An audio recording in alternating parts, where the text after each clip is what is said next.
What's up, what's up, what's up? It's your boy, Domuto. We back with another video. Today watching Carthu's Dojo.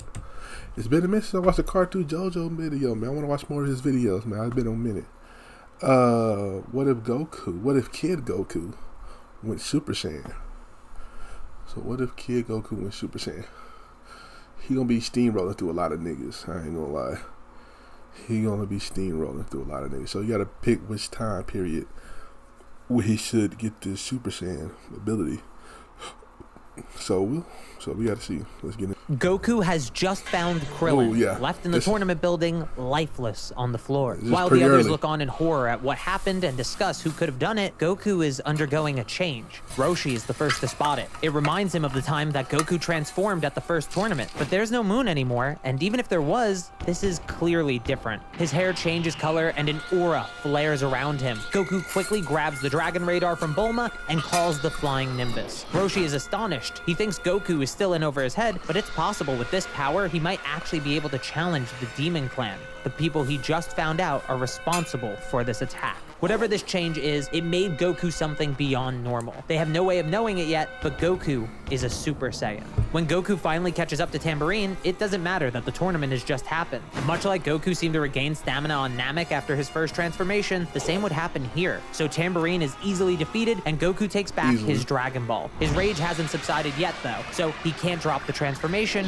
which actually works in his favor. King Piccolo senses the death of Tambourine and begins to pursue the Dragon Ball that Tambourine was collecting. The Demon King is astonished to learn that the Dragon Ball is heading towards a second Dragon Ball. He figures that he can accomplish two goals at once this way, so he heads for the same Dragon Ball. In his rage, Goku is trying to collect the Dragon Balls to revive Krillin, the only thing that would quell his anger. Goku beats King Piccolo to Yajirobe's location, and he's already gotten the Dragon Ball from Yajirobe, who was scared by Goku's frightening demeanor. Once Piccolo arrives, he faces Goku as he did originally, but even with his power being a little higher due to him not making Symbol, he's still no match for a Goku with a 50 times multiplier. Piccolo trying to get the Dragon Balls from Goku made it clear that he was an ally of the creature that killed Krillin. Anger overtook Goku once again, and in what isn't much of a fight, he defeats the Demon King with ease. But Piccolo was more resilient than he thought, and barely clinged on to his life. Goku left to continue collecting the Dragon Balls, but this gives Piccolo the chance to produce a final offspring, a reincarnation of himself with the potential to surpass the original in every way. Defeating the Demon King was enough for Goku's rage to subside, but his mission isn't done yet. Now back in base form, he rides the Kinto-Un, and using the Dragon Radar, Goku quickly collects all the Dragon Balls. Krillin is revived along with anyone else killed by the Demon Clan as specified by Roshi, and things are seemingly good. Perhaps a time of peace was truly upon them, but of course, things are never so simple. Kami eventually realizes why he's still alive, and has Master Karin bring Goku to his palace. So Goku, hearing that God wants to see him, jumps on the opportunity to train and get stronger, not yet told of the lingering threat on the world below. When he arrives on the lookout, he's tested by Mr. Popo, who can't understand how Goku beat King Piccolo with his current power. Eventually, Kami comes out and inspects Goku himself. Goku is shocked to see what seems to be Piccolo, but Popo and Kami explain to him the truth of Piccolo's origins. Goku understands and asks why he was brought to the lookout. Kami explains that the Demon King managed to reincarnate before dying. Goku realizes his rage probably blinded him, so he didn't see the Demon King do it. Kami then asks Goku about this rage of his. It's clear Goku lacks the power on his own to defeat the Demon King, so this rage must be connected to it. Goku says he doesn't know, but his friends told him that when he got angry at Krillin's death, it turned into power and changed his hair color. Kami asks if he can use that power at will, but Goku says he hasn't tried yet. After some careful thought, Kami concludes that they'll focus on mastering that power, using the memory of loss and the feeling of the transformation itself as a basis. The 3 years until the next Tenkaichi Budokai are spent understanding how to utilize this power while refining Goku's ki control. So training happens and 3 years pass, and everybody meets again at the tournament. From here, events won't really change until the final match, Goku versus Piccolo Jr. Even Kami's capture at the hands of the Demon King remains the same. Everyone watching waits for Goku's hair to change color and his power to spike, but it never happens. What's worse is Goku is a bit weaker than his canon self because he never drank the Ultra Divine Water and thus never had his hidden power unlocked. Piccolo is relieved to see that power isn't coming out because despite his best efforts to prepare for it,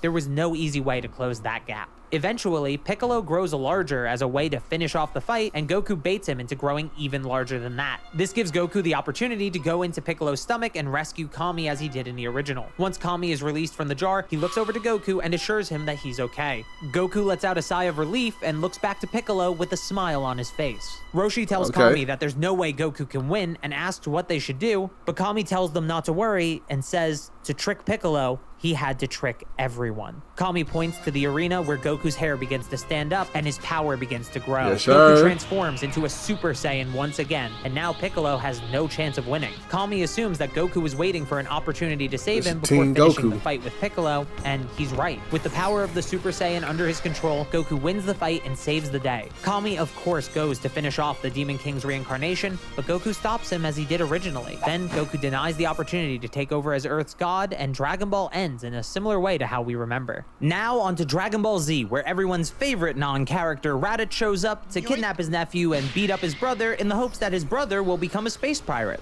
Sounds pretty dumb when I say it out loud like that, right? Right. Luckily, he can't achieve those goals because Goku has the Super Saiyan form, so Raditz is a non-issue. After 5 years of training with weighted clothes, I think it's fair to assume that Goku would have caught up to his canon-based power level at this time, especially since his base power wasn't enough for Piccolo. As a Super Saiyan and only using his base power level of 416, Super Saiyan Goku is at a power level of 20,800. While Goku has a mastery of using Super Saiyan, like after going to Yardrat in canon, with no threat to worry about, he doesn't think to go past the Super Saiyan wall. No knowledge of his future death and no threat to face means he can't even see the wall that he's stuck behind yet. So with Goku's control over the Super Saiyan form, he is able to handle Raditz completely on his own. Raditz realizes after a few exchanges that he's no match for Goku and begins to beg for his life, hoping this kindness that's overcome his younger sibling will be lenient enough to let him go. Luckily for Raditz, it actually works, and Goku tells his brother to leave and never return. Knowing he's no match for Goku, Raditz actually tries to escape, unlike the original story. Unfortunately for him, Piccolo was watching like he did in the original and was charging him a Kanko Seppo during Raditz's plea. He sends the beam through Raditz's chest, killing the Saiyan before he could escape. Piccolo had hoped that Goku would kill Raditz and then be off guard, allowing the Makanko Seppo to be used on Goku instead. He didn't count on Goku's soft side striking again,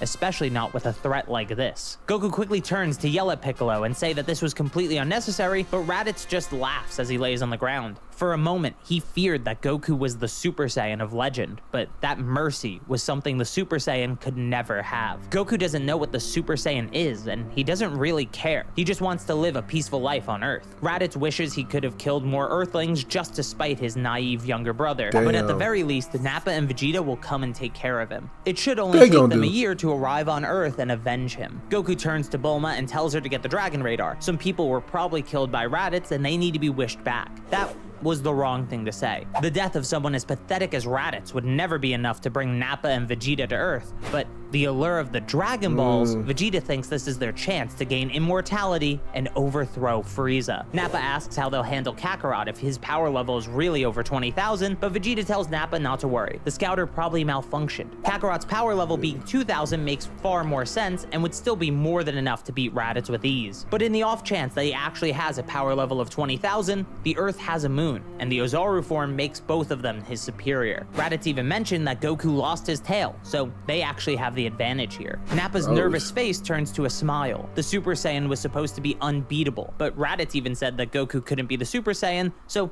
there was just no need to worry. Back on Earth, Kami gets in touch with both Goku and Piccolo. While Piccolo isn't allowed on the lookout, he suggests the two train together for the next year. If Piccolo can manage to catch up to Goku's transform state quickly, then that will give them their best chance against the upcoming Saiyans. Goku asks if that's even necessary. Are the two Saiyans really that big of a threat? Kami lets out a sigh and tells Goku that they could transform as well, but it's different than Goku's form. This transformation multiplies their power several-fold, and with it, they'd be beyond Goku. So there's no choice. Goku looks to Piccolo, who snarls at the idea of working with his greatest adversary, but ultimately he accepts that they need to work together, at least for now.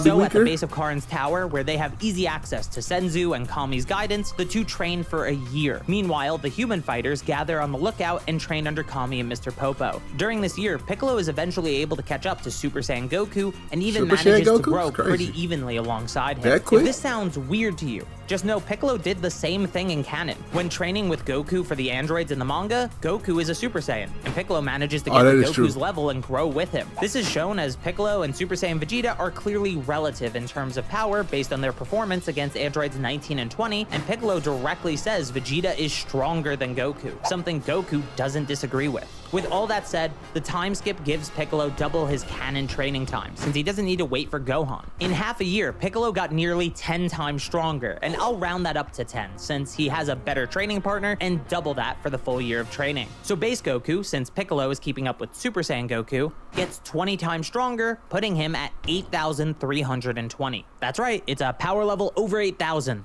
Pretty much what he had in canon anyway. Doesn't sound too crazy when I put it like that, does it? Multiply that by 50 and you get 416,000. This should be the pair's shared power level for this arc. Now, you may realize by the time the Saiyans arrive on Earth, Goku and Piccolo are just way too much for them. When they land on the planet, they fly towards the highest power levels on Earth. Goku and Piccolo both suppressed at 5,000 each. Nappa is a bit hesitant due to his power level being a mere 4,000, but Vegeta tells him to make a power ball and they'll have no issues. So at the cost of some of his own power, Nappa creates an artificial moon and the two transform into their Ozaru forms. Goku and Piccolo expected this, so they split up and fight one each. Piccolo handles Nappa while Goku goes after Vegeta. Vegeta laughs at Goku for thinking he could take him one-on-one, but Goku transforms into a Super Saiyan, silencing him instantly. Vegeta can't believe what he's seeing. Something deep inside him knows that this is the Super Saiyan of legend, and he's not sure he can beat him. Piccolo is also easily handling Nappa to the surprise of Vegeta, but he can't look away for long as Goku begins to attack. The battle is short and ultimately ends with Goku cutting off Vegeta's tail, returning him to base form. Vegeta tells Goku that he's shocked to see him as a Super Saiyan and that a Namekian could be so strong. This is the second time Goku is hearing about being a Super Saiyan. Maybe he really is the Super Saiyan that Raditz spoke about, and Namekians were something new to him entirely. He wants to know more, but before he can ask, Piccolo comes over and finishes off Vegeta, having easily handled Nappa. Goku doesn't know if he needed to go that far again, but at the very least, he didn't see Vegeta as someone with great potential like he does in the main story, so he's not too bothered by it. This leads to a strange period of time where Frieza isn't really relevant. While I think he'll likely still invade Namek due to the intel from Raditz's scouter, the Dragon Balls will either turn to stone or he'll have no way to activate them. This leads to a terrible fate for the Namekians, but also leaves Frieza believing the Dragon Balls were just a myth after all. Vegeta's death was interesting to Frieza due to his fear of a Super Saiyan, but the only intercepted communications put him to rest as Vegeta, Nappa, and Raditz agreed that Goku wasn't the Super Saiyan, which means life on Earth is actually peaceful.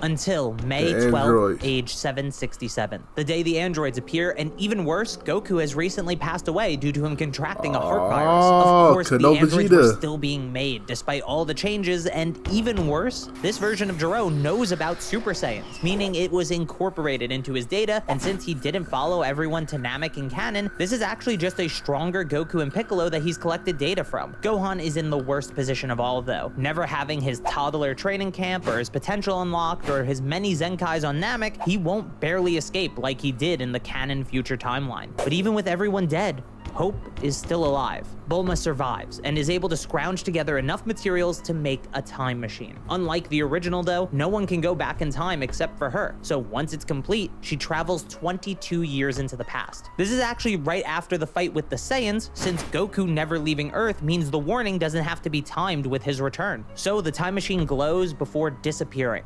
reappearing in some woods. Bulma looks across a nearby river to see the home of the Son family. It worked. Her first task wasn't to warn Goku and the others though. She uses the dragon radar she brought with her to locate the 7 Dragon Balls over the course of a few days. Afterwards, she summons Shenron and learns exactly where Jiro's lab is. After she's completed that mission, she tells Goku of the terrible future she's had to endure, and he agrees to fight the androids. She asks that he trains and goes to Jiro's lab afterwards. She plans to stay in the timeline until then in hopes of finding something in the lab that can be used to destroy the future androids as well. So they have to wait until the androids are started to get those plans. Goku agrees so long as he gets to fight, and she smartly promises he will even if they go early. She also asks that Gohan is trained too. Chi-Chi seems a bit reluctant, but after hearing what happened to her son in the future, she quickly agrees. This is very important, since this version of Gohan actually inherited more S cells from Goku than canon Gohan, so he's able to access the Super Saiyan form with very little effort, like Goten and Trunks did. Goku also remembers his month in the time chamber on Kami's lookout, but he doesn't want to use it again since they have 5 years to train. What he more importantly remembers is the increased gravity of the room. So he asks future Bulma if she'd be able to make something that could increase the gravity, and she says it should be possible to make a room for it at Capsule Corp, so with the help of her present self, don't worry, they get along great, and Dr. Brief, they make a gravity room, similar to the one Vegeta trained in before the androids appeared in canon. So Goku gets Piccolo to train with him and Gohan in the increased gravity. Senzu's help them recover quickly and gives Gohan his missing Zenkais as well. Now remember, Goku on his way to Namek got around 10 times stronger from Zenkais and gravity training in about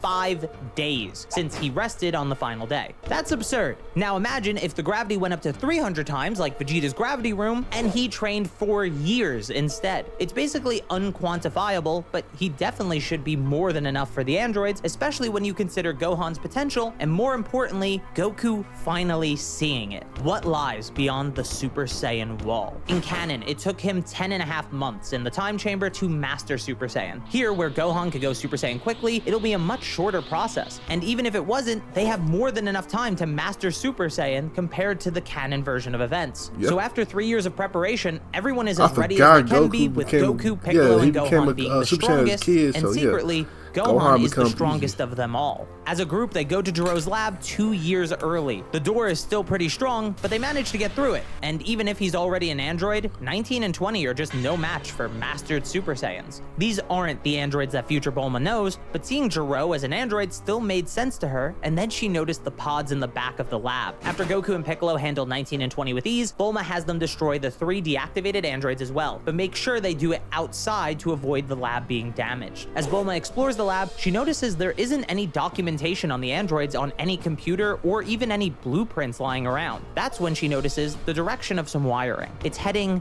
down. There's a hidden lab below them. After searching for a bit, she finds the hatch to enter it and makes her way down with Gohan for protection. What they find is a computer continuing Jiro's work, creating an artificial life form unlike any before. She also finds the documentation she needs to stop the future androids. So Bulma uses the blueprints for Cell to shut down the supercomputer and Cell's incubator. But just to be safe, she has Gohan destroy Cell as well. With this done, the present is safe. Goku was hoping for more of a fight, but he has something even more exciting to look forward to: training Gohan. During their preparation for the androids, he saw glimpses of Gohan's hidden power, so he wants to use that power to grow his son into someone capable of defending the Earth. Future Bulma's warning showed him a glimpse of an Earth that didn't have a new defender, so he's ready to pass things over to the next generation, like his son. After this, future Bulma returns to her timeline, where she promptly shuts down the androids and goes to Jiro's hidden lab to stop Cell from ever being born. This is the safest the future timeline has ever been. Back in the present, Goku gets Chi-Chi to agree to Gohan going on a short training journey with his father on the condition that Gohan keeps up his schoolwork while traveling. Of course, he accepts her condition and takes Gohan to learn the fundamentals of martial arts from the ground up, both of them maintaining mastered Super Saiyan as they do. First, they go to Son Gohan's house on Mount Paozu, where Goku was raised. He teaches Gohan the martial arts that Grandpa Gohan first taught him. Next, they go to Kame house, and Roshi has them do manual labor, just like Goku and Krillin did as kids. Then they go to Karin's tower, climbing it together quickly and trying to catch Master Karin to get the sacred water. Karin remarks that this will be too simple for them as they are now, so to make it interesting, he has them lower their power to match his. Both of them have to catch him with better movement alone, so both of them take turns trying to catch the god of martial arts, honing their movements as they do. After a few days, both manage to catch him and drink the sacred water. Gohan realizes it did nothing,